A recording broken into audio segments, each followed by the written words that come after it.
Vamos lá, pessoal, então continuar. Então, na verdade, então voltando agora, a pergunta que a gente vai responder agora, assim, pelo menos é se existem infinitos maiores, todos os infinitos são equivalentes ou existem infinitos maiores do que outros, beleza?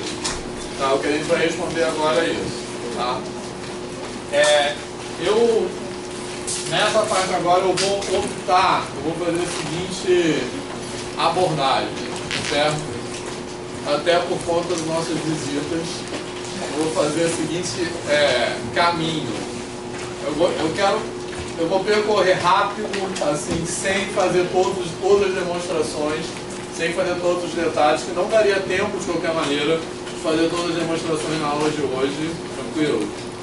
E vou fazer o caminho até chegar nos fatos principais, e na aula que vem a gente faz como exercício as demonstrações que eu não vou fazer hoje. Tá tranquilo? Beleza? Então, o que a gente vai fazer agora? Responder aquela pergunta que existem infinitos maiores do que outros, ou todos os infinitos são equivalentes, tá?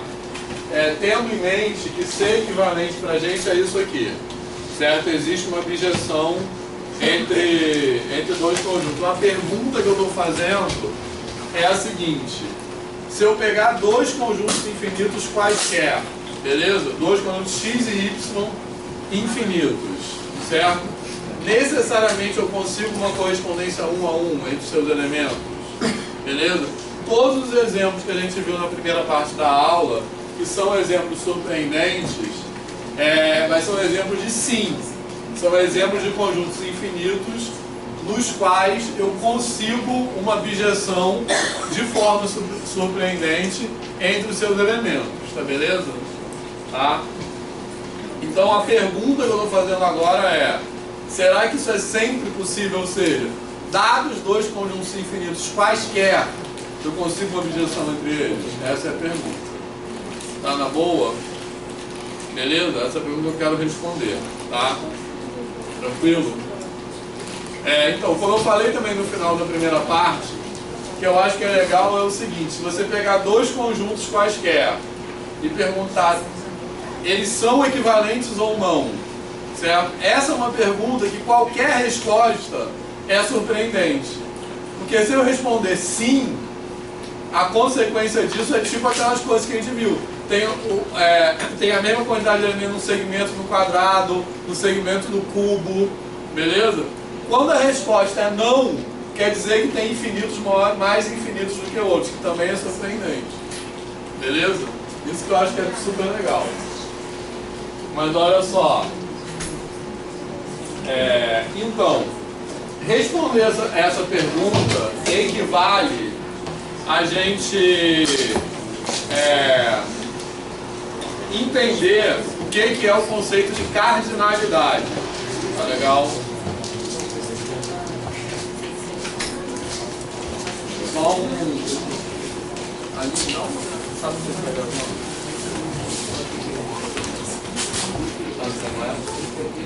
Gravar, né? Só uma parte que é o seguinte: eu sei que a sala está um forno, eu estou com um momento de calor, mas a gente não está conseguindo uma sala que caiba para uma desse tamanho, e sem brincadeira, eu estou sem tempo para correr atrás de uma sala. Fala. Eu falei com eles lá, deu uma funcionada, eles falaram que deve vir até essa semana, porque estão ajeitando outras salas, hall de professores, salas de professores, com meia para eu vir aqui. Mas não garanto nada. Não, uma possibilidade era a gente ir para B110, mas aí tem que trocar a aula que está lá e eu não consigo ter tempo para pensar nisso. Mas olha só, então vamos continuar assim mesmo, tá? Beleza? Porque não tem outro jeito. Então, continuando onde eu estava. Essa pergunta que eu falei, que basicamente a pergunta é: a gente vai tentar ver se existe mais de um tipo, vou usar essa palavra entre aspas, que não é uma palavra boa, já vou falar por quê, mas ver se existe mais um tipo de conjunto infinito, beleza? E como a gente pode classificar esses tipos, tranquilo? Classificar já é uma palavra melhor, já vou explicar por quê, tá?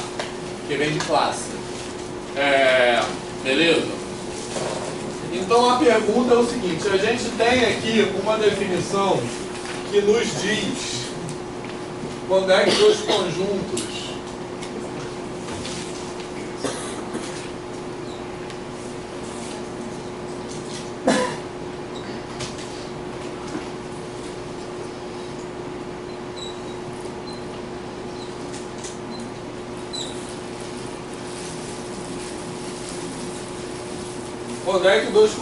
são cardinalmente equivalentes, tá certo?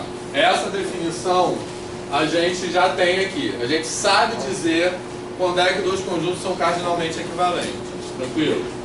Certo? Que é como? A gente diz isso quando a gente consegue ligar os seus elementos um a um, tá beleza? Tranquilo? Agora a gente quer, o caminho que a gente quer fazer hoje é dessa definição de conjuntos cardinalmente equivalentes chegar numa definição de cardinalidade, ou seja, de quantidade, tá? Essa definição de quantidade, ela vem de uma ideia de classificar os conjuntos, né? E é classificar em classe, né? Essa ideia de classe é a palavra classe que eu estou usando a grosso modo no sentido de classe de equivalência, que eu vou falar um pouco disso também daqui a pouco, beleza? Mas intuitivamente qual é a ideia? Daqui eu quero responder o que é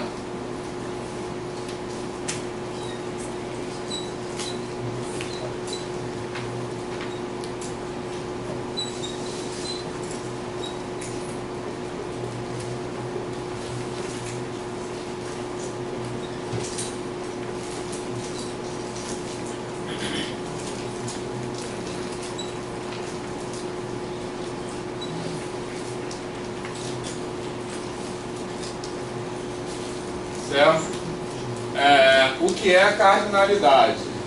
Então, a resposta dessa pergunta, o que é a cardinalidade, que basicamente vocês podem pensar assim, eu estou perguntando o que é quantidade, tá? Ou seja, como eu classifico as quantidades, beleza? Essa é a pergunta que eu estou querendo responder.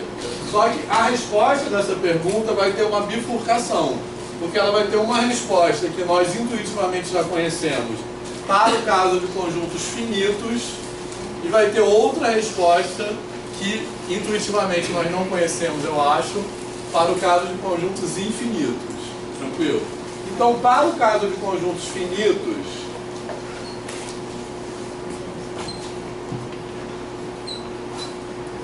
beleza? Certo? Como é que a gente classifica os conjuntos finitos em tipos de cardinalidade? Ou tipos, eu falei, não é um bom nome. Em classes de cardinalidade, no seguinte sentido. O que é uma classe de cardinalidade? Uma classe de cardinalidade é uma família, vamos dizer, de conjuntos que junta todos os conjuntos que são cardinalmente equivalentes. Por exemplo, vamos pegar esse conjunto aqui. Beleza? Certo?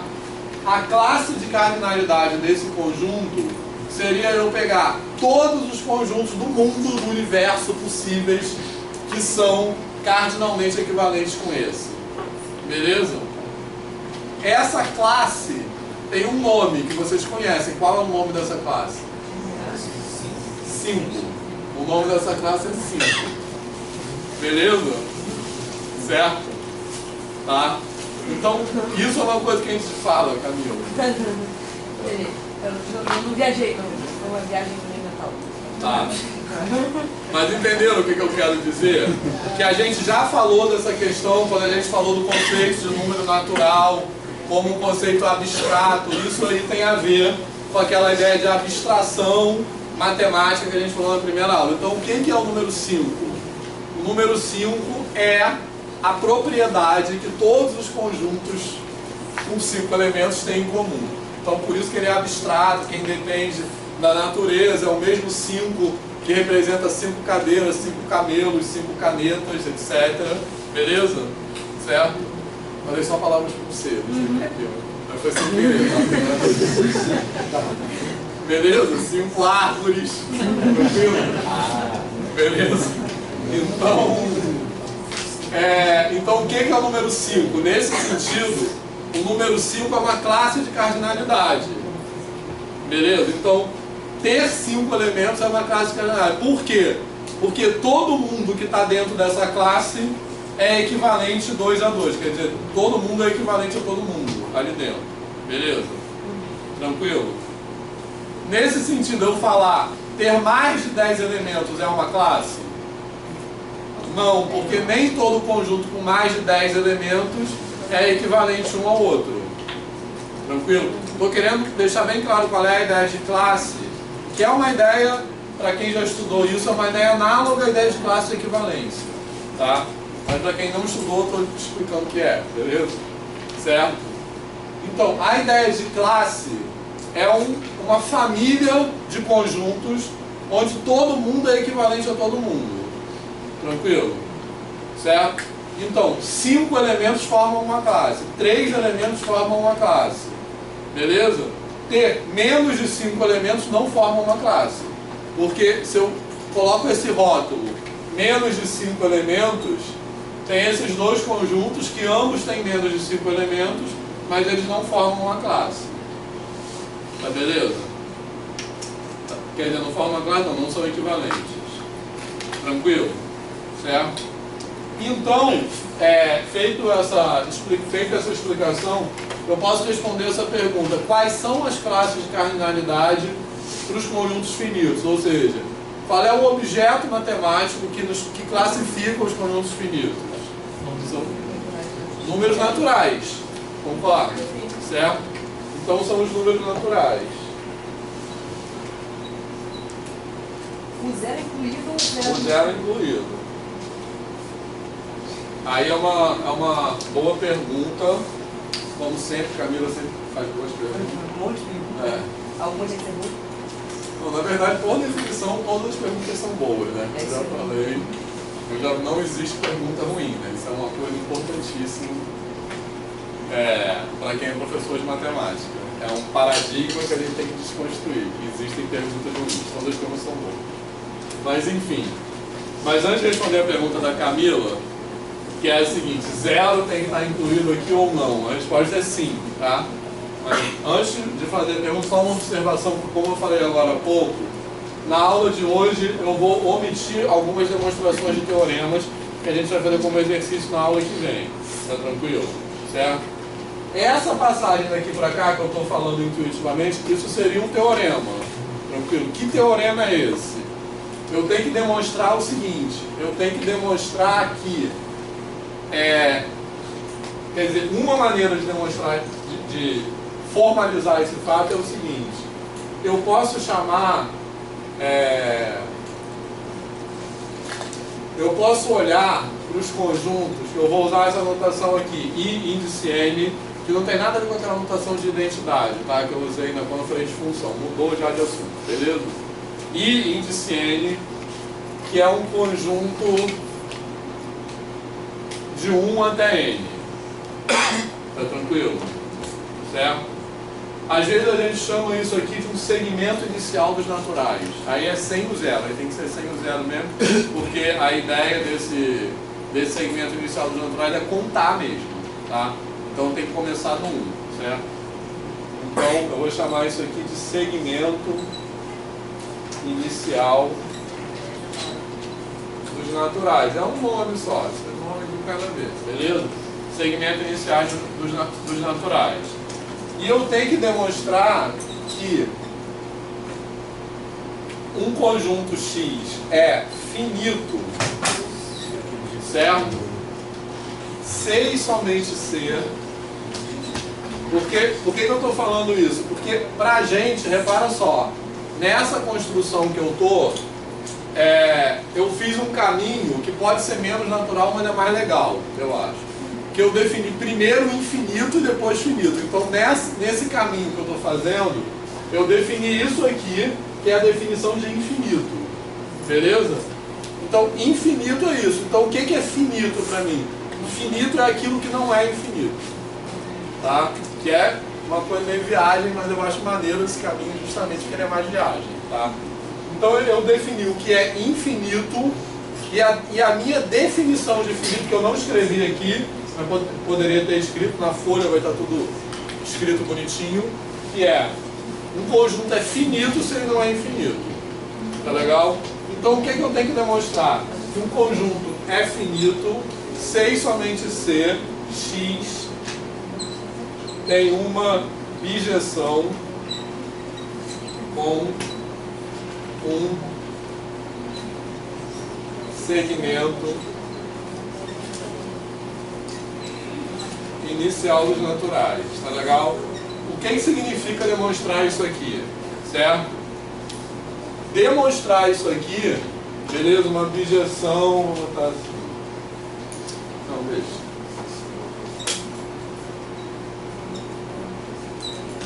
Tranquilo? Vou botar assim essa bijeção, beleza? Tá? Uma bijeção do segmento inicial dos naturais nesse conjunto X. Tranquilo? Beleza? Então, o que significa demonstrar isso aqui? Como eu falei, a gente vai fazer ou não, nem vou fazer tudo, mas vai estar feito na folha como exercício, tá? O que significa demonstrar isso aqui? Significa mostrar que a propriedade, que é a negação disso aqui, tranquilo? Ou seja, qual é a negação disso aqui? Um conjunto não tem uma bijeção com uma parte própria. Então, não ter uma bijeção com uma parte própria é equivalente a ter uma bijeção com algum conjunto dessa forma. Tá claro? Certo? Eu tenho que mostrar que não... Repara, nessa construção formalmente não é óbvio. São duas propriedades completamente diferentes, tá?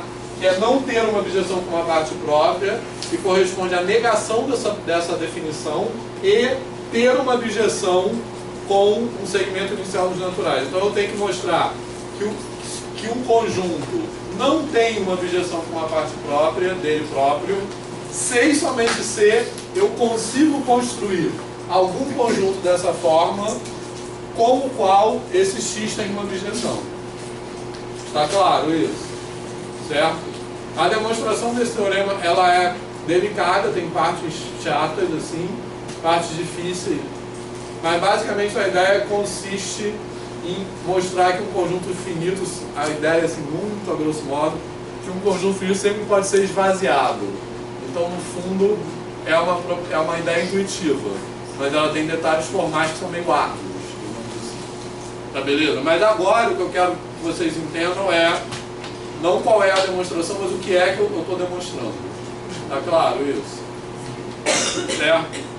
E outra coisa que eu quero que vocês entendam é por que esse teorema é a resposta dessa pergunta.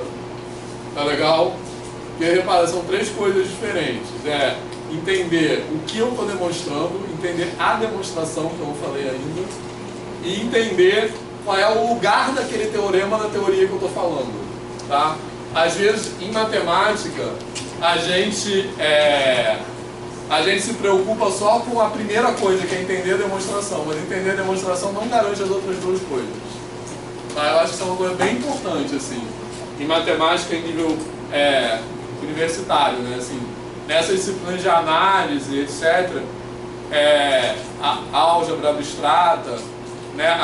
A gente tem a preocupação porque as matérias não são ensinadas dessa forma, né?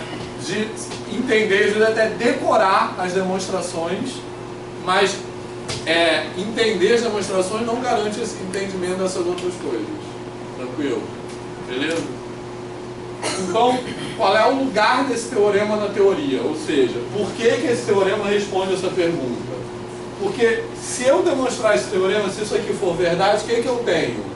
eu tenho que, para qualquer conjunto finito, eu vou chamar essa função desse tipo de uma contagem para esse conjunto, que é um nome bem intuitivo, tá legal? Certo? Eu estou contando os elementos do conjunto. Então, o que eu estou demonstrando? Eu estou demonstrando que qualquer conjunto finito, ele pode ser contado, ou seja, ele pode ser colocado em bijeção com algum conjunto dessa forma que vai terminar em algum número n. Tá legal?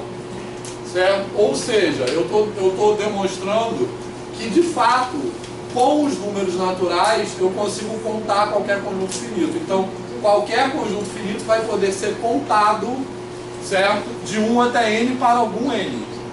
Tá legal? Ficou claro isso? Sim? Ficou claro isso, mas não respondeu por que fizeram o... Ah, não, porque eu não tenho razão, daí esqueci. Não, não tem nada a ver. Acho que eu perdi uma coisa. É. Não, tem razão. Eu ia esquecer, mas isso é outra coisa. Do zero é outra coisa. Mas isso aqui ficou claro? Ficou? Beleza? Tá. Agora a questão do zero, porque o zero não entra nesse papo aqui. Aqui eu estou contando só os conjuntos finitos não vazios. Tá legal? Então, para que serve o zero? Por que eu tenho que incluir o zero? O zero não está dentro disso aqui. Na verdade, eu tenho que botar qualquer conjunto finito não vazio. Tá legal? Beleza? E o zero vai representar a cardinalidade do conjunto vazio. Tranquilo? Agora, o conjunto vazio, ele é finito ou infinito? De acordo com essa definição aqui.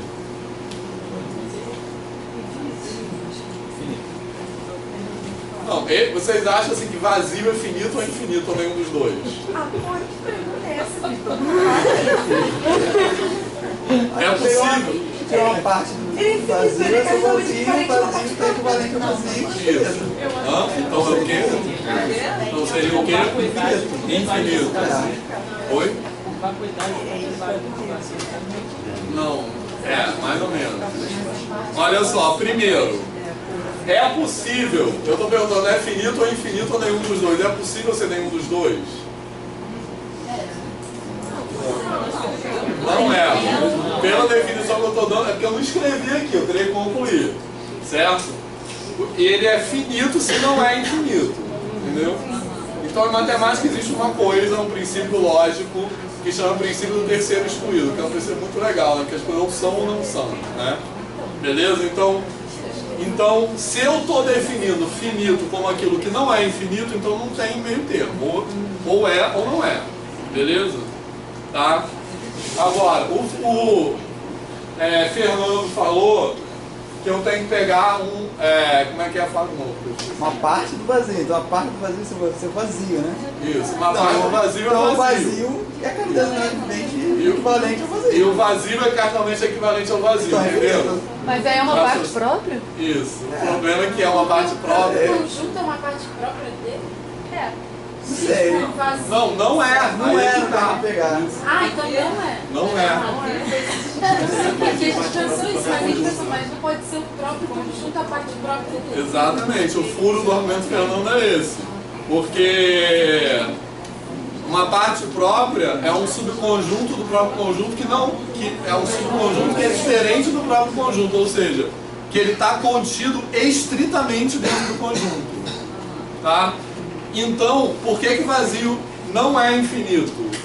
Porque se ele fosse infinito, eu teria que exibir uma parte própria. Ele teria que ser equivalente a uma parte própria. Então, para que isso acontecesse, teria que existir uma parte própria. Não existe uma parte própria de vazio. Então, ele não é infinito, logo é finito. Está claro o argumento? Mas ficou claro, Fernando? Ficou claro o argumento? Beleza? Certo? Tranquilo? Não, pode. Não, poder pode começar. Não, mas aí isso aqui, porque eu vou querer usar, porque fica meio artificial, porque isso aqui eu vou querer usar para contar o que eu vou querer dizer. Eu vou querer fazer isso aqui, ó.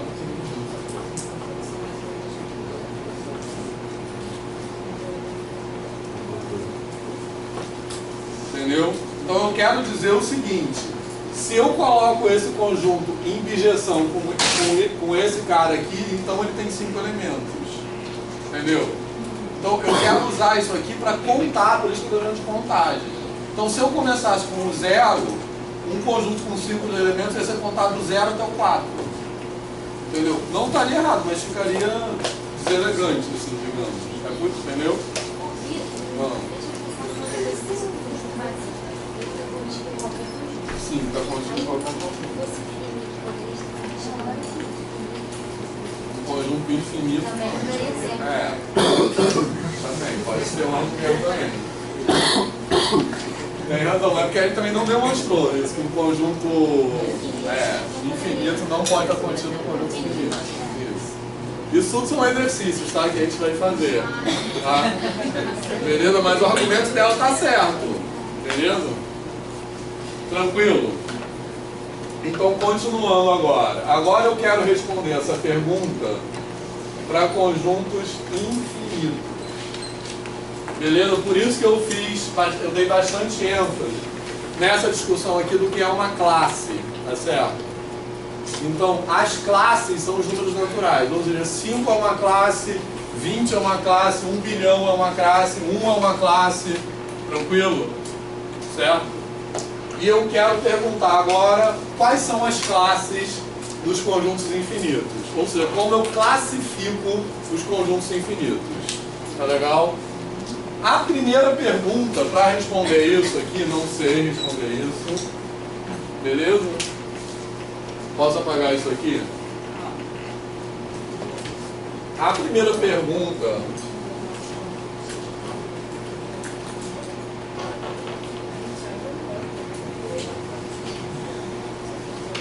para responder isso aí é o seguinte: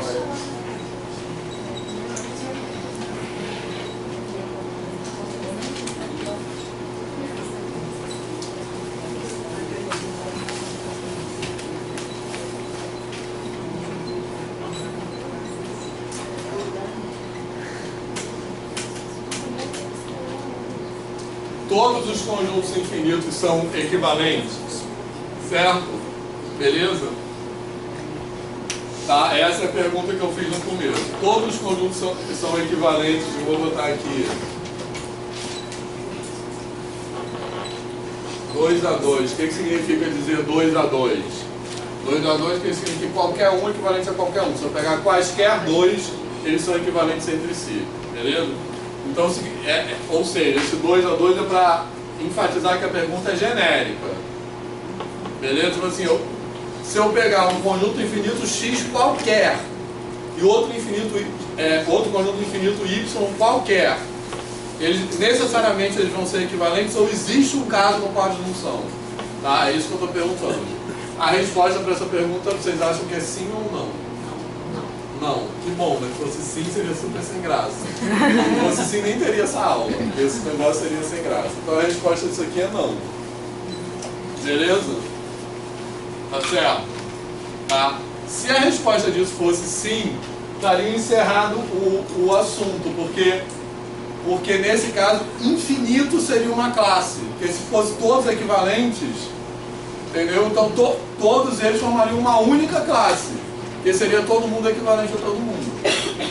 Tá beleza? Certo? Então vamos responder essa pergunta, tá? A resposta para essa pergunta é, quem sabe a resposta à pergunta? O que é? A resposta à pergunta é não, então o que eu tenho que fazer? Eu tenho que exibir dois conjuntos infinitos que não são casualmente equivalentes. Ou seja, eu tenho que fazer o contrário do que eu fiz na primeira parte da aula. Eu tenho que mostrar dois conjuntos, que é mais difícil. Porque aquela primeira parte eu tenho que mostrar uma objeção. Tranquilo? Nesse caso eu tenho que mostrar que não é possível existir uma objeção. Tranquilo? Certo? Então, eu tenho que mostrar que não tem nenhuma objeção possível. Tá? Beleza? E quem fez isso pela primeira vez foi um cara chamado Cantor, né? Jorge Cantor, um matemático alemão, com o argumento que ficou conhecido depois como diagonal de Cantor, tá? Beleza? Então, esse argumento diagonal de Cantor, na verdade o que a gente vai mostrar é que existem mais números reais, que era a pergunta que a Alessandra fez, justamente agora ela não está aqui, que existem mais números reais do que racionais, tá certo? Beleza? Esse é o argumento diagonal de Cantor, tranquilo? Tá? Antes de fazer o argumento diagonal de Cantor, posso apagar aqui? Que eu falei, eu vou demonstrar que existem mais racionais do que reais. Eu quero fazer duas coisas antes disso.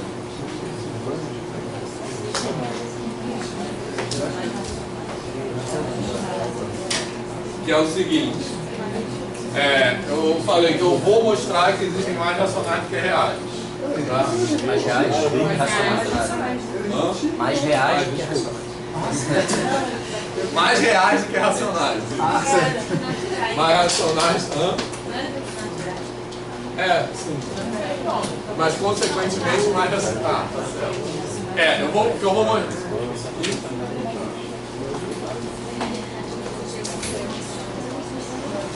Mas os dias ligaram, não é melhor desligar não, cara? Parece que ele tá ligado, mas no quente. Ele tá na ventilação, então é quente. Uma térmica funciona ao contrário, né? A gente pode tentar. Mas olha só.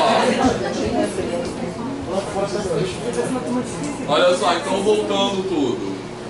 Eu vou demonstrar então que existem mais reais do que racionais, certo? Ou mais reais do que naturais. Tá legal?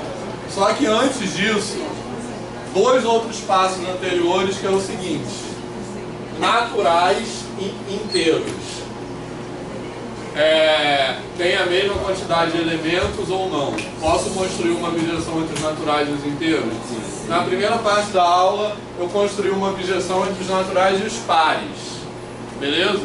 Posso construir uma objeção entre naturais e inteiros? Como é que eu faço? Eu vou colocar os naturais de um lado. Beleza? Certo? E como é que eu posso fazer uma lista aqui dos inteiros, de forma que não sobe nenhum inteiro desse lado? Nenhum natural de um lado, nenhum inteiro do outro lado. Essa lista não precisa respeitar a ordem, aí é que tá. Tá legal? Então eu posso começar com quem? 0. Aí vou botar o que aqui? Se eu botar todos os positivos e depois todos os negativos, não vai dar certo. Porque se eu vou botar todos os positivos, não vai acabar os positivos. Nunca vou começar nos negativos. Então qual é a alternativa? É alternar.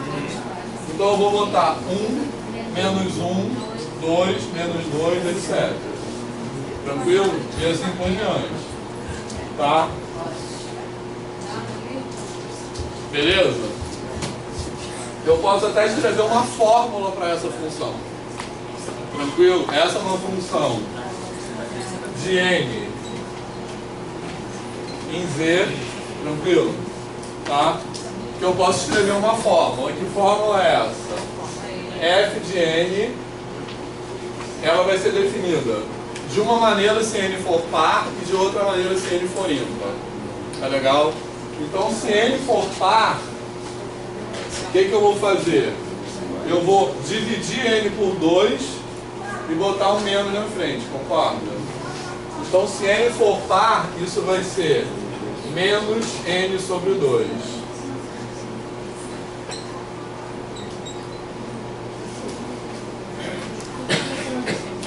Tá beleza? Se n é par.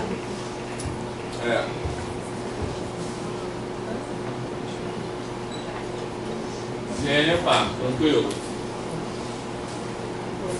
Beleza? Menos n sobre 2. E se n for ímpar, o que eu vou fazer? Pegando aqui, ó,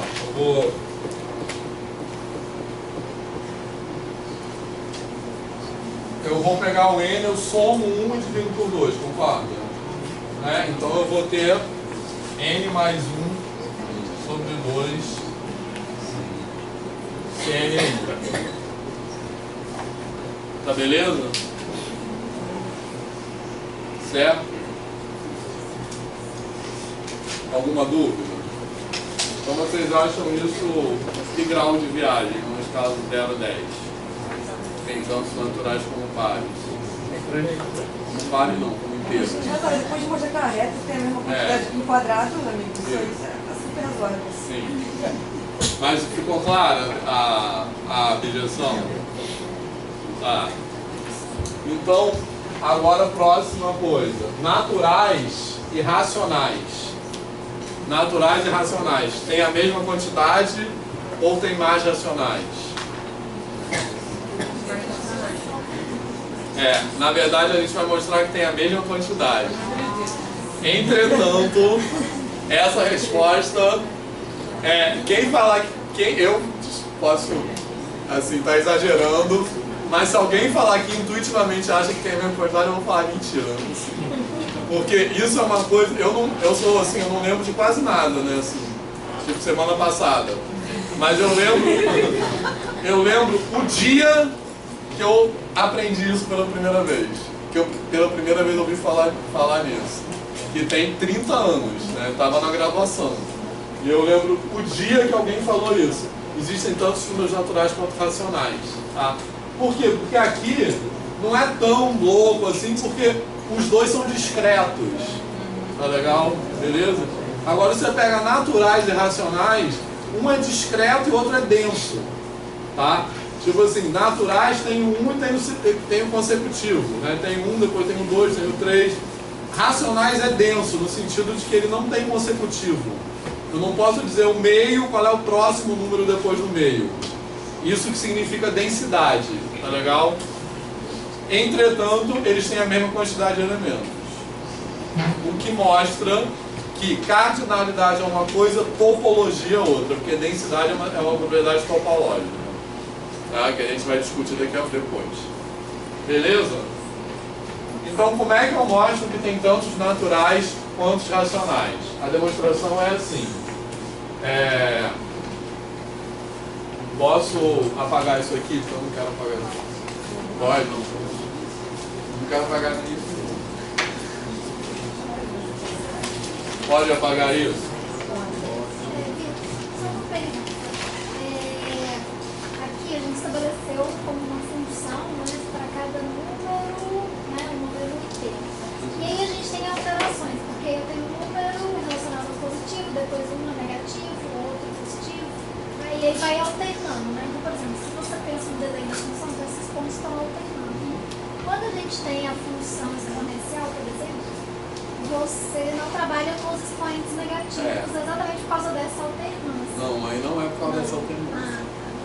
Mas só essa coisa da alternância aqui todo mundo entendeu. Na verdade, essa não é a única maneira possível. Eu poderia alternar de outra maneira. Concorda? Beleza? Mas isso é porque eu tenho que mostrar que existe uma objeção, mas tem outras.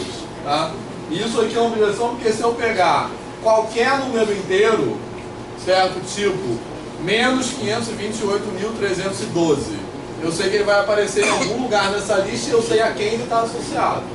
Então, isso que garante a objeção. Tá beleza? Certo?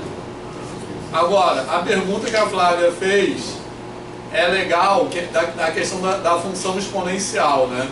Porque eu acho que isso é uma questão que sempre aparece. A gente sempre que define função exponencial, a gente exige que a base tem que ser um número positivo. Tá? Isso aqui é fazendo um parênteses, certo?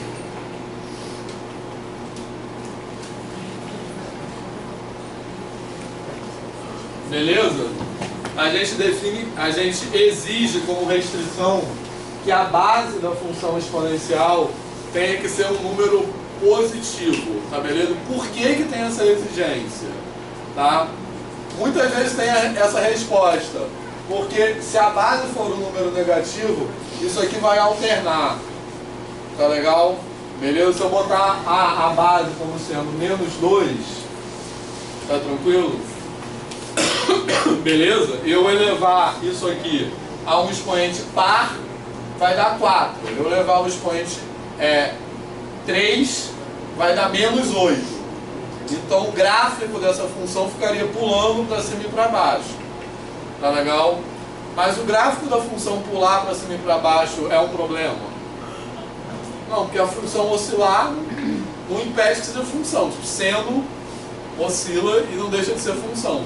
Então qual é o problema aqui? O problema não é com os números negativos, é com os números racionais. Porque eu quero definir a função exponencial com domínio em R. Então, para ela ter domínio em R, ela tem que estar definida em todo número real.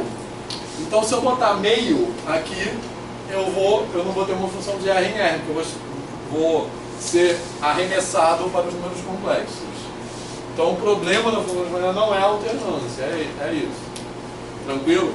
Ainda tem um outro problema que a gente vai discutir em breve, que é muito legal, que é o seguinte. Todo mundo sabe o que é 2 elevado a meio, não é isso? Certo? O que é 2 elevado a meio? Raiz de 2. Mas o que é 2 elevado a π? O que é 2 elevado a π? Certo? E repara só, eu não quero definir a função com domínio em R. Se a função tem domínio em R, ela tem que estar definida em todo valor real de x. Então eu tenho que colocar qualquer número real ali e saber dar uma resposta. Beleza? Mas o que é 2 elevado a π? É o limite da sequência entre expoentes e Isso aí. Cenas dos próximos capítulos. Aí é contigo, eu já vi. Isso. A Renata vai dar essa aula. Me avisa com uns 3 meses de antecedência para eu sair do país. Pode apagar isso aqui? Então agora,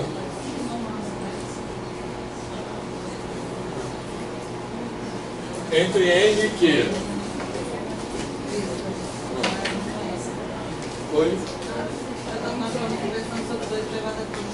Ah, tá, mas calma, isso aí é outro assunto. Senão não vai dar tempo de chegar onde eu quero chegar, tá? Que horas são, aliás? Quatro aqui? Olha só.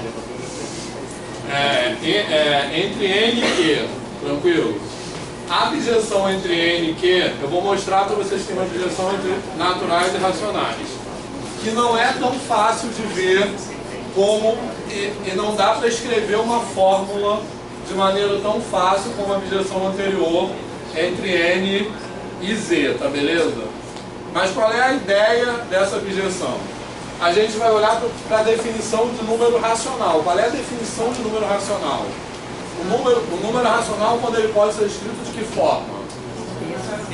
Na forma de fração M sobre N. Tá beleza? Tá certo? Alguma dúvida? Tá? Essa é a definição de número racional, lembrando que nem toda fração, nem toda razão é uma fração, tá legal? A palavra fração, em geral, eu uso para uma razão de números inteiros, tá beleza? Certo? Por isso que nem às vezes tem aquela confusão que fala π, a definição de π não é uma razão, que é a razão entre o perímetro de âmbito, então por que não é um número racional? Porque é uma razão, mas não é uma razão de números inteiros, tá? Beleza? Então, definição de número racional é uma razão de números inteiros. Tranquilo? Então, isso que é a chave para demonstrar essa equivalência, porque um número racional, essencialmente, ele é um par de números inteiros. Tá beleza? Todo número racional pode ser caracterizado como um par de números inteiros. Numerador, denominador. Tá? Então eu represento esse par de números inteiros normalmente na reta, quando eu quero ter uma representação que respeite a ordem. Mas no caso a objeção que eu vou fazer é uma objeção que não respeita a ordem, assim como a anterior que eu fiz dos inteiros. Beleza? Então eu vou fazer essa representação aqui. Eu vou botar 2 eixos, tá beleza? Esses eixos aqui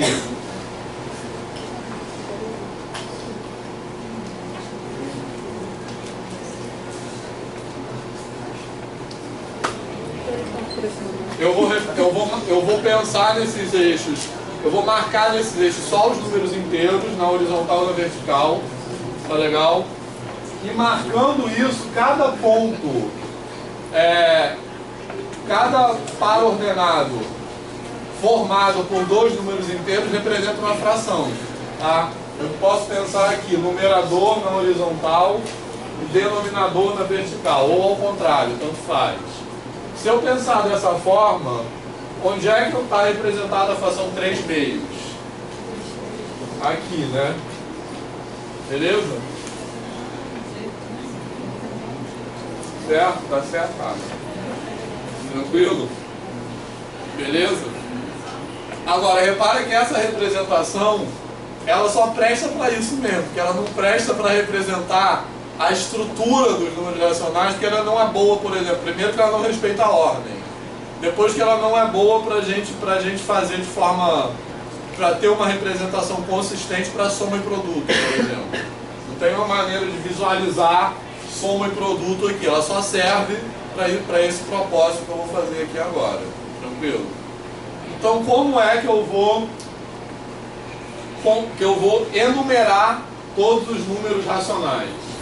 Eu vou fazer o seguinte, eu tenho que botar uma lista aqui, 0, 1, 2, 3, e aqui do lado de cá eu tenho que botar os números racionais, tá certo? Beleza? E cada ponto aqui assim representa o número racional, tá certo? Tá? Então como é que eu vou fazer? Da mesma maneira que eu falei nos inteiros, eu não posso chegar nessa linha e ir até o final e passar para a linha de cima. Porque se eu for tentar ir nessa até o final, eu nunca vou chegar. Tá? Então qual é a ideia? Eu vou enrolando do centro para fora. Vou fazendo tipo uma espiral. Tá legal? Então eu começo, por exemplo, aqui. Que número é esse aqui? Esse número aqui é 1. Aí eu escrevo aqui 1. Aí eu vou para cima. Que número é esse aqui? Que número é esse? Meio. Aí eu escrevo meio aqui. Aí eu vou para cá. Que número é esse aqui? 0. E aí eu vou fazendo assim, ó. Aí quando eu chegar aqui eu passo. Eu vou fazendo tipo uma espiral, tá vendo?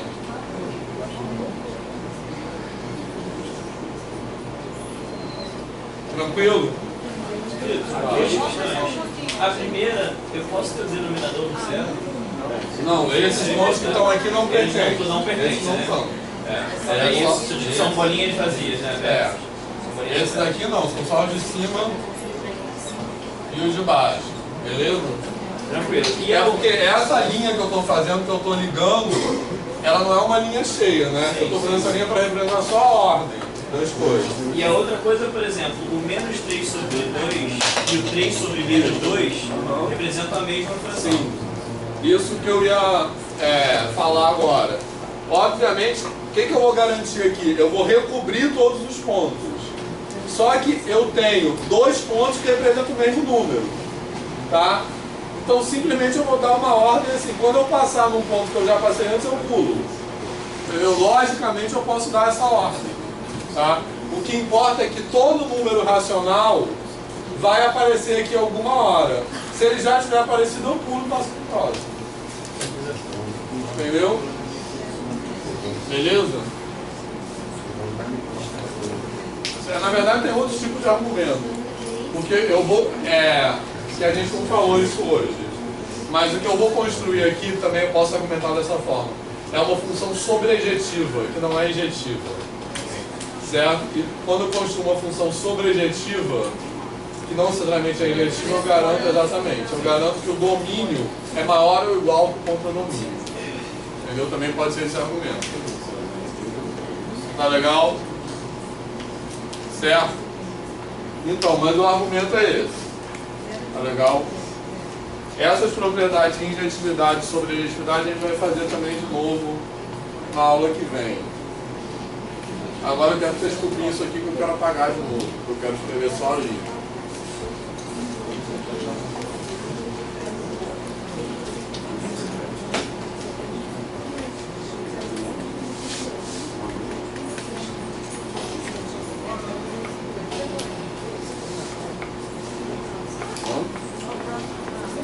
É.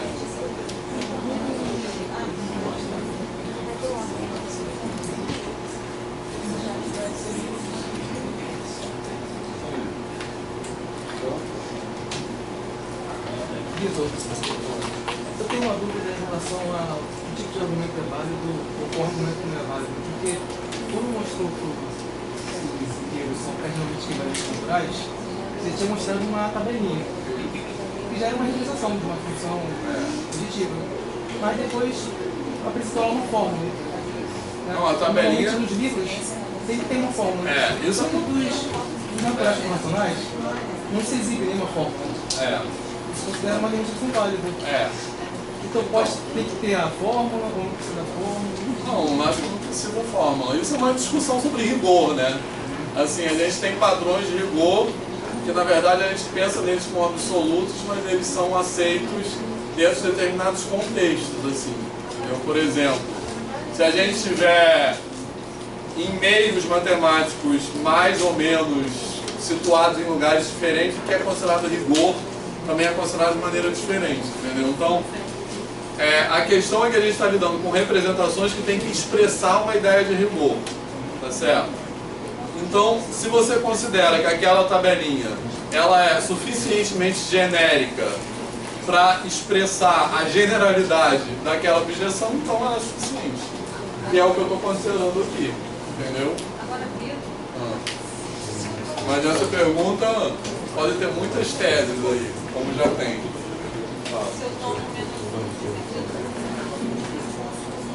Então, um já passou, você pula. Entendeu? Na aula que vem eu vou fazer exercício sobre isso, vou voltar a essa questão aqui, tá? Exercício sobre objetividade e sobre objetividade. Certo? Mas por enquanto a gente pode pensar assim, quando passou nunca, já passou, você pula. Tá? Agora, posso apagar isso aqui? Pode. Então, olha só.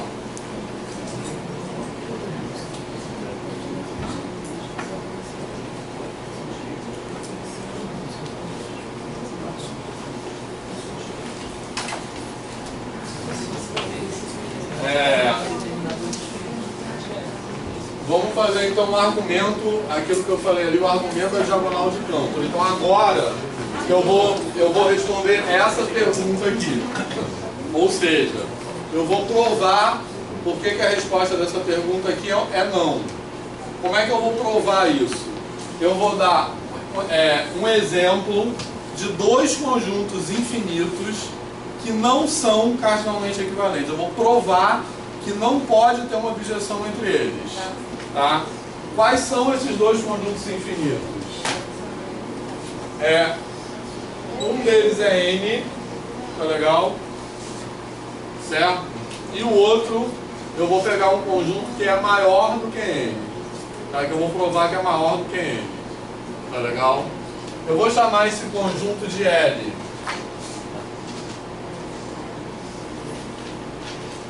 Mas já a gente vai perceber que esse conjunto que eu estou chamando de L, que eu escolhi aleatoriamente essa letra, ele é equivalente aos números reais.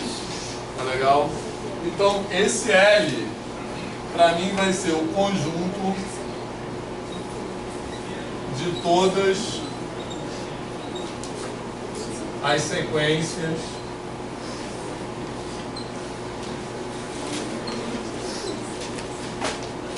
infinitas de zeros e uns. Tá tranquilo? Beleza? Então, o que é um elemento desse conjunto L? Um elemento desse conjunto L é uma sequência infinita formada por zeros ou uns. Tá legal? Então, vamos inventar um exemplo de um elemento do conjunto L.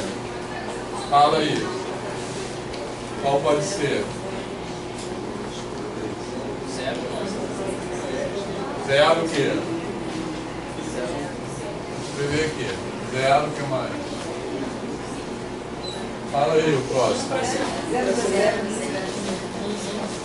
O que mais? 1, 0. Aí a gente completaria isso até infinito. Beleza? Tranquilo? Certo?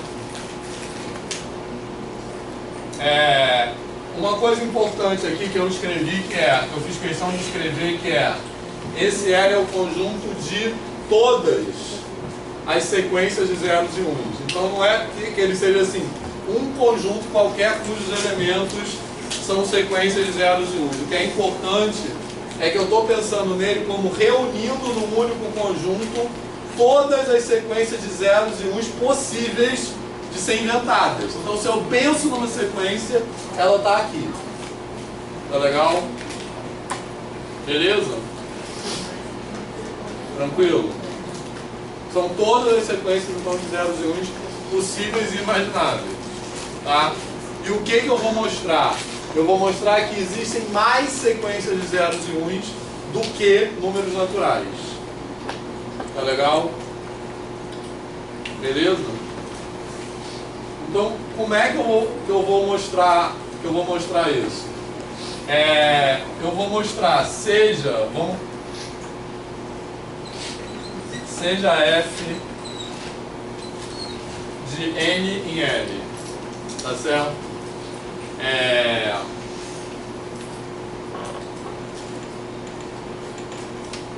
Vou botar assim. Peraí. Na verdade, eu precisava.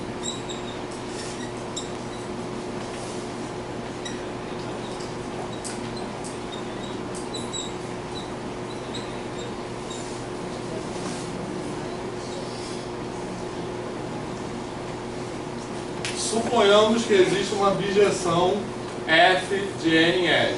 Tá legal? Beleza? Certo? Então, o que seria uma bijeção f de n em L? Tá? Eu teria que fazer da mesma maneira que eu fiz antes com os naturais e os inteiros, naturais e os racionais. Eu teria que ser capaz de formar uma tabela na qual, em uma coluna, eu escrevesse os números naturais e na outra coluna eu escrevesse os elementos de L e desse lado aqui apareceriam todos os elementos de L. Tá legal? Beleza? Então eu vou começar os naturais com 1 agora, para variar. Pode? Eu acho que aí fica mais legal. Beleza? Então eu vou começar os naturais com 1. Tá tranquilo? Certo? Então, se eu estou fazendo uma bijeção entre os naturais e o conjunto das sequências de zeros e uns, o que tem que aparecer desse lado? Desse lado tem que aparecer listadas todas as sequências de zeros e uns. E para isso ser uma bijeção, qualquer sequência de zeros e uns possível para eu imaginar, ela tem que aparecer aqui em algum momento. Beleza? Eu vou provar que isso não é possível. Certo? Então, se isso fosse possível, o número 1 estaria associado a alguma sequência de zeros e uns. Tá legal? Certo? Então eu vou representar essa sequência de 0 e 1, tipo com uma notação assim, ó. A11, A12, A13. O que eu quero dizer com isso? Isso aqui, esse A11 é o primeiro coeficiente dessa sequência associada a 1. Então A12 é o segundo da associada a 1. Seguindo essa notação, o que eu vou escrever embaixo? A21 seria tipo aquela notação que a gente usa para matriz, né?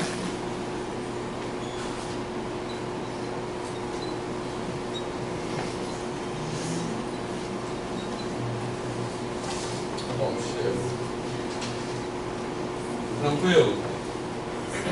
Beleza? E cada A e J desse aqui é 0 ou 1, tá legal?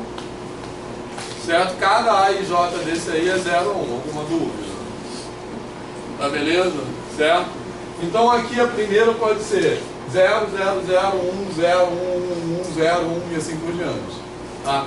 Então aqui, o desenho que eu obtenho aqui é como se fosse uma matriz infinita para o lado direito e para baixo, com todas as entradas sendo 0 ou 1, tá beleza? que eu obtenho é isso. Tranquilo? Certo? Agora, o que eu vou fazer?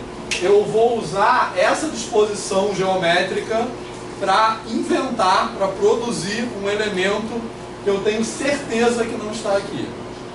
Tá legal? Para isso, o que eu tenho que entender? Sobretudo, eu tenho que entender o seguinte: quando é que duas sequências são iguais? Quando é que eu sei que duas sequências são iguais? Quando cada elemento é igual ao elemento correspondente. Tipo assim, se eu escrever 0, 1, 0, 0, 1, 0, 1, 1, 0, beleza? Daqui para lá pode ter o que for. Eu já sei que essas sequências não são iguais, porque já apareceu uma diferença aqui. Tranquilo? Então, duas sequências são iguais se elas são iguais, termo a termo. Porque na verdade é igualdade de função, né? Que elas são iguais termo a termo. Tá certo? Tá beleza? Tá? Então, o que eu vou fazer? Chama diagonal de campo esse argumento porque eu vou percorrer a diagonal, tá? Dessa matriz infinita. Como que eu vou percorrer a diagonal? Eu vou olhar para o primeiro elemento da primeira linha. Tá legal? Esse primeiro elemento da primeira linha é 0 ou 1. Tranquilo? Certo? Então eu vou olhar para ele e eu vou anotar aqui o número trocado dele. Então, se ele for 0, eu vou anotar aqui 1, e se ele for 1, eu vou anotar aqui 0. Tá legal? Então, qual vocês querem? Vocês querem fazer de conta que ele é 0 ou que ele é 1? 0. Então, eu vou escrever aqui 1. Tá? Aí eu vou passar para o segundo elemento da segunda linha, que é o A22. Ele é 0 ou 1? Vocês querem escolher o quê? Esse cara aqui. 1. Aí eu vou escrever aqui 0. Aí eu vou partir para o terceiro elemento da terceira linha. Vocês querem escolher o quê? 0? Tá, então eu vou anotar aqui 1. Beleza? Certo? Essa sequência aqui, ela pode ser igual à primeira? Como você tem certeza que ela não é igual à primeira? Porque o primeiro elemento, os outros podem ser tudo igual, mas o primeiro é diferente. Ela pode ser igual à segunda? Por que não? Ela pode ser igual à 20ª? Ela pode ser igual a Google-ésima? Por que não? Porque o Google-ésima elemento, eu tenho certeza que pelo menos um elemento é diferente. Pode. Então, eu vou formar uma sequência que eu vou chamar de BK, que eu posso escrever assim, ó. Olha só, eu posso escrever assim, ó. BK. BK eu estou representando como késimo elemento dessa sequência. BK é 0 se AKK é 1 e BK é 1 se AKK é 0. Tá legal? Tá beleza? Certo? Ou seja, a sequência que é obtida trocando os elementos da diagonal. Tá tranquilo? Tá certo? Tá? E aí, todos convencidos desse argumento? Tá? Então assim eu obtenho uma sequência. Por isso que eu, no começo, eu chamei bastante atenção para isso. É todas. Tranquilo? Então esse conjunto L contém todas as sequências. Então eu inventei uma sequência de 0, ela tem que estar em L. Porque toda sequência de 0 não está em L. Então ela está em L, mas ela não está em nenhum lugar dessa lista. Tá legal? Então essa função não é sobrejetiva, porque tem um elemento que pertence a um outro domínio, mas não é a imagem de ninguém. Tá beleza? Ficou claro? Sim? Tá, que horas são agora? Tá. Então, para acabar, tem um último teorema que é maneiríssimo, acho que eu não vou fazer isso hoje não. Mas olha só, para acabar isso aqui, então como eu falei, esse argumento aqui ele serve para mostrar da mesma forma que tem mais números reais do que números naturais. Tá legal? Por quê?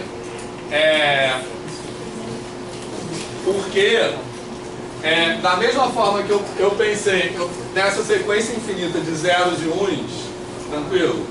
Primeiro, eu posso pensar numa sequência infinita de zeros e uns como um número real representado em binário.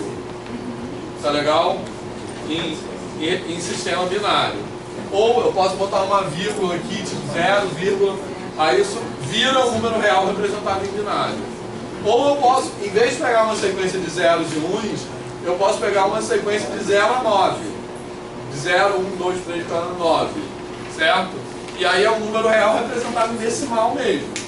E aí, quando eu vou fazer essa construção, o que eu tenho que fazer? Basta eu trocar o elemento. Quando eu tenho só 0 e 1, eu troco de 0 para 1. Mas se eu tivesse de 0 até 9, eu tinha que fazer um esquema qualquer de troca que garantisse que eu ia gerar um elemento novo. Eu posso trocar. Onde tem 0 eu ponho 1, onde tem 1 eu ponho 2, onde tem 2 eu ponho 3, onde tem 9 eu ponho 0, por exemplo. É uma troca possível. Tranquilo? Mas o fato é que esse argumento também serve para mostrar que existem mais reais do que naturais. Tá? Beleza? Todo mundo viu? Tranquilo? Então, agora, na educação básica, quer dizer, antes disso, uma consequência disso também é o seguinte, que existem mais irracionais do que racionais. Tá legal? Por quê? Isso responde a minha pergunta, tranquilo? Porque eu estou perguntando assim, existem pelo menos 2 tipos de conjuntos infinitos, tá legal? Porque eu dei aqui os números naturais e eu dei um outro conjunto que não é equivalente aos números naturais, tá? Isso me leva a uma definição, que é um conjunto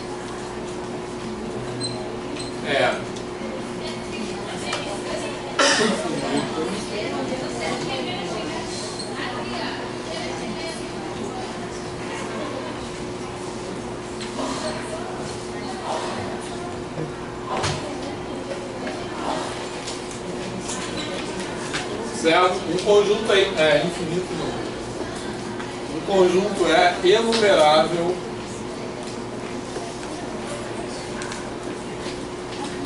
certo? Um conjunto é enumerável se ele é cardinalmente equivalente a n. Tá legal? Beleza? Então quais são os exemplos de conjuntos enumeráveis que nós vimos aqui hoje? Naturais inteiros, quais são mais racionais, então são enumeráveis, tá tranquilo? Certo? E qual é o exemplo de conjunto não enumerável que a gente viu? Reais, por enquanto. Reais.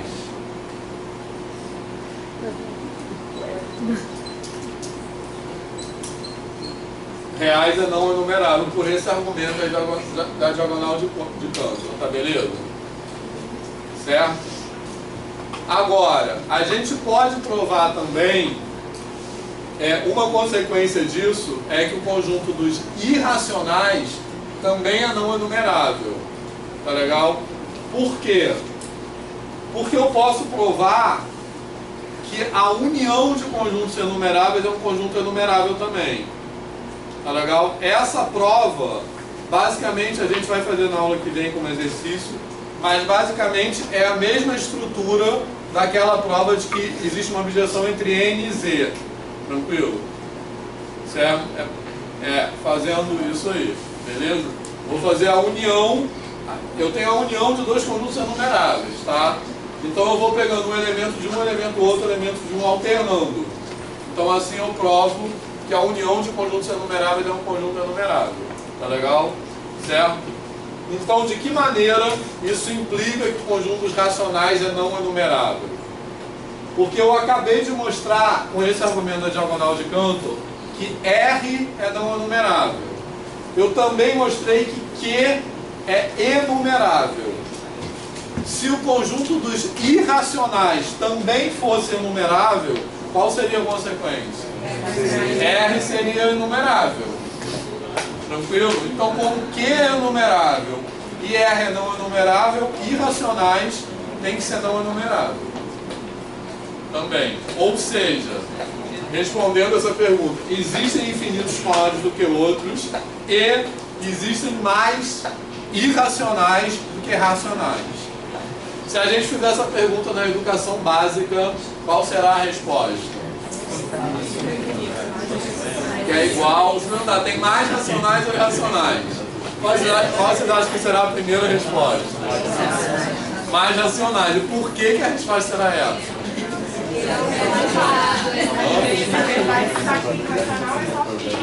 Mais de dois. Os dois números racionais. Exatamente. Quais são? Porque tem um monte de exemplos de números racionais. 2 terços, 3 quintos, 4 nonos. E os números irracionais que aparecem na escola, quais são em geral? Pi raiz do 2 e raiz do 3. É o máximo, né? Até nos gráficos dos livros, quando vem falando sobre os conjuntos dos reais, vem aquelas bolinhas enormes, né? E os irracionais é uma bolinha pequena que está ficando. Isso, exatamente. Na representação tem os racionais com um negócio pequenininho, como se fosse uma exceção. Isso eu acho que é muito importante isso. Que eu quero falar sobre isso já. Mas assim, então na verdade os alunos vão achar isso em geral, mas tipo assim, não é culpa deles, né? Porque o ensino privilegia os números racionais. Em geral, tem muito mais exemplos de números racionais, ou seja, os números irracionais, eles são quase sempre apresentados como uma aberração, assim, como uma exceção. A conta não deu certo. Isso. Número que não é exato, tem umas coisas. Vou até fazer a conta de novo, né? Isso aí. Resolve a equação do segundo grau, não pode dar raiz de 3. Essa equação. Isso eu acho que é importante porque eu acho que isso tem uma questão ideológica que eu quero falar já, tá? Mas olha só. Fala disso agora. Então olha só. Qual é a questão aqui? Eu acho que isso é um exemplo. Bom, falando aí na escola básica, vocês acham que esse argumento aqui da diagonal de Cantor dá para falar sobre ele no ensino médio? Dá? Qualquer coisa que eu entendo com quantidade dá pra falar no médio.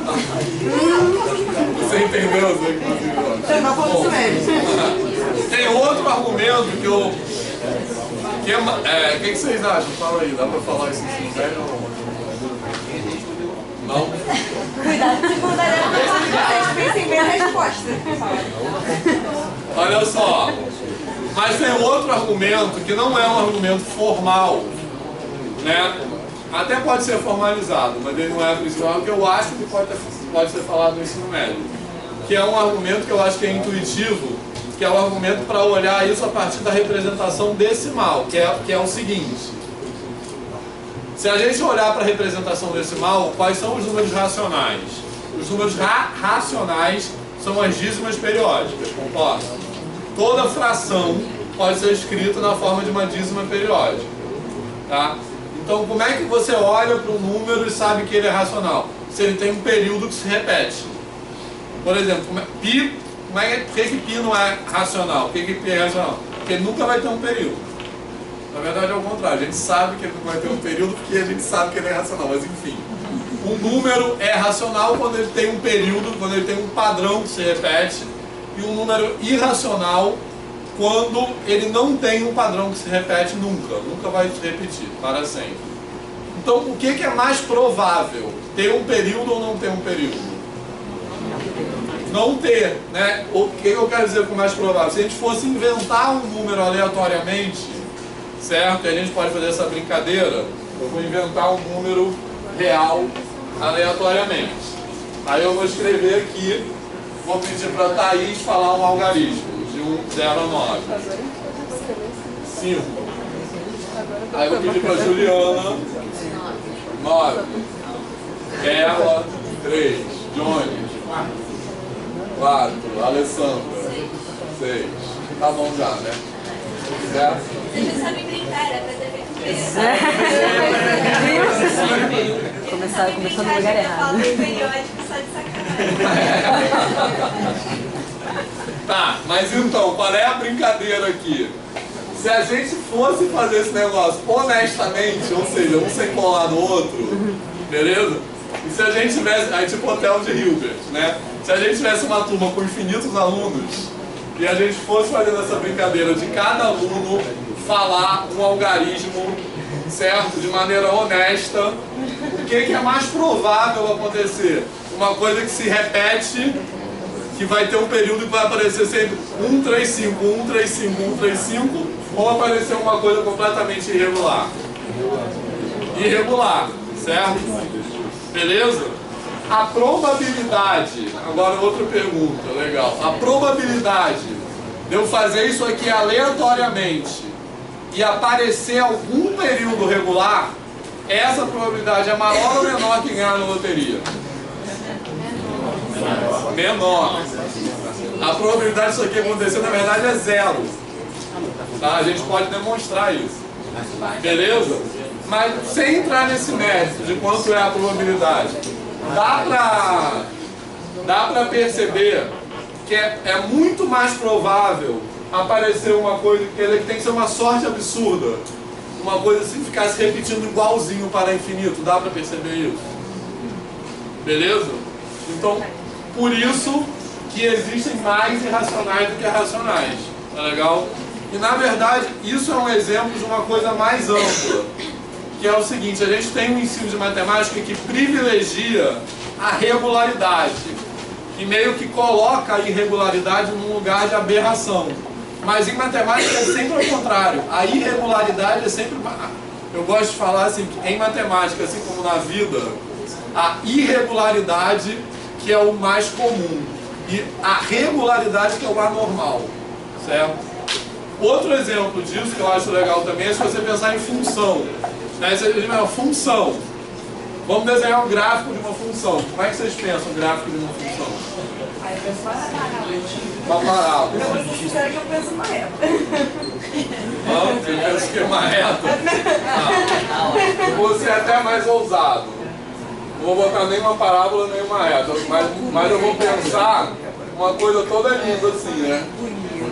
Beleza? Contínua, derivável, suave. Tá beleza? Certo? Agora, o que é mais provável? Aparecer uma coisa contínua ou uma coisa descontínua? Descontínua, porque repara só, a gente só ensina funções contínuas, lindas, suaves, etc.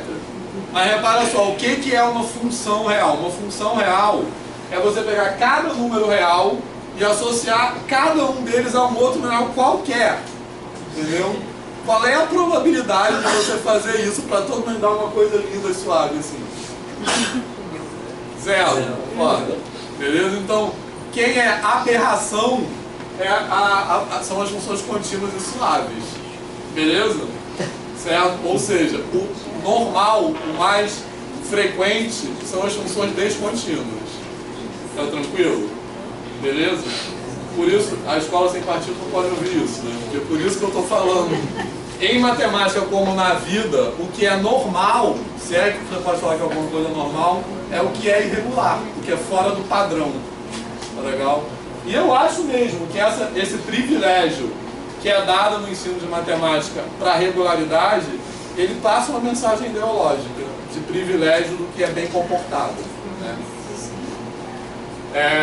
Bom, mas só para terminar, algum comentário sobre isso? Beleza, que horas são? Tá, então, só para terminar, o último comentário, que é o seguinte: qual é o próximo passo que a gente vai fazer na aula que vem? A gente não respondeu essa pergunta ainda. Tá legal? Certo? Que a pergunta é essa aqui: quais são as classes de cardinalidade dos conjuntos infinitos? A gente não respondeu essa pergunta aqui.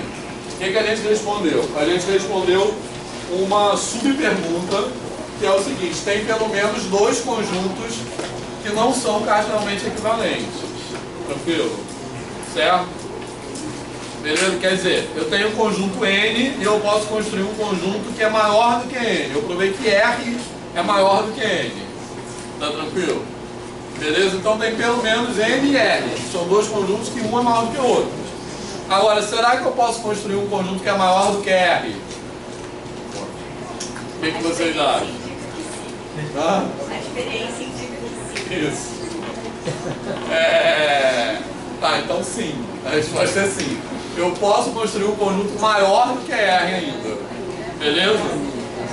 Aí, outra pergunta. Será que eu posso construir um conjunto maior ainda que esse que é maior do que R? Sim ou não?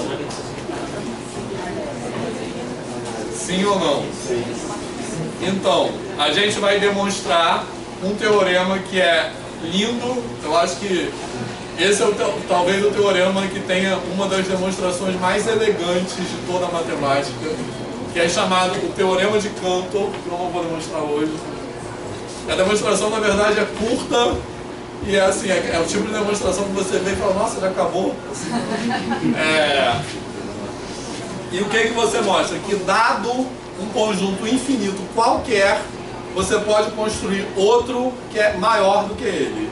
Ou seja, a resposta para essa pergunta é: existem infinitas classes de cardinalidade infinitas. Não só todos os conjuntos não são equivalentes, como existem infinitos sempre maiores do que os outros. Existem infinitos tipos de conjuntos infinitos. Mas é o infinito, na verdade? Tá, boa pergunta. Isso aí a gente vai para uma viagem de maior grau, tá? Porque é o infinito enumerável. Isso aí é chamado a hipótese do contínuo. Que a pergunta que a Renata está fazendo é o seguinte: a gente mostrou que tem o infinito de N e tem o infinito de R. Beleza? O que a Renata está perguntando é: será que existe um infinito intermediário? Existe um conjunto que é estritamente maior do que N e estritamente menor do que R? Essa pergunta é uma pergunta importante em matemática e essa pergunta é chamada hipótese do contínuo. Tá? E por que é legal essa pergunta? Porque essa pergunta não pode ser respondida. Melhor tipo de pergunta. Essa pergunta, você pode provar que essa pergunta não tem resposta, né? Com base naquela teoria de Gödel, né? Que eu já falei aqui sobre isso. A teoria de Gödel é a teoria que diz que, eu falei na aula passada, que qualquer sistema de axiomática tem alguma pergunta que não pode ser respondida. Ou seja, a quantidade de coisas que podem ser pensadas é maior do que a quantidade de coisas que podem ser ditas. Isso aí é um exemplo disso, a hipótese do contínuo. Beleza? Tá, então só isso. Valeu. Só.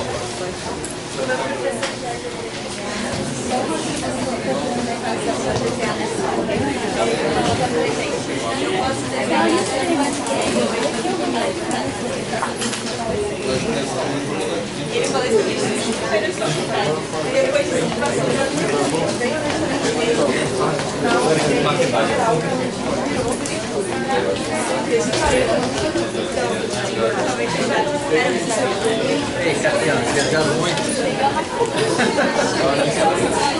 Infinitos, olha. A hora da viagem.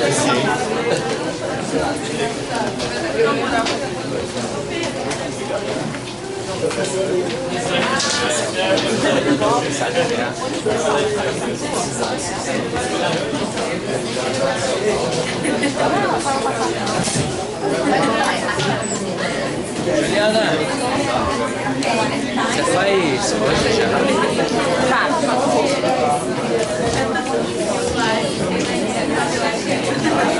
Eu não sei fazer. Acho que tinha que dar uma pausa nisso daqui. Seria ótimo. Pede pra todo mundo sair dali, ó, pra sair o negócio ali, Instituto de Matemática. Só pedir pra sair, gente, da frente. Isso aí. Ó, senhor, dá licença. Ô, sai da frente aí, gente. Vai lá, gente, vai, é assim que faz. Sai da frente. Vitor, como é que tira isso aqui de gravar? Tá gravando ainda.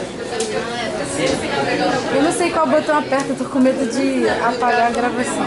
É esse? É. Ah, eu ia apertar ele.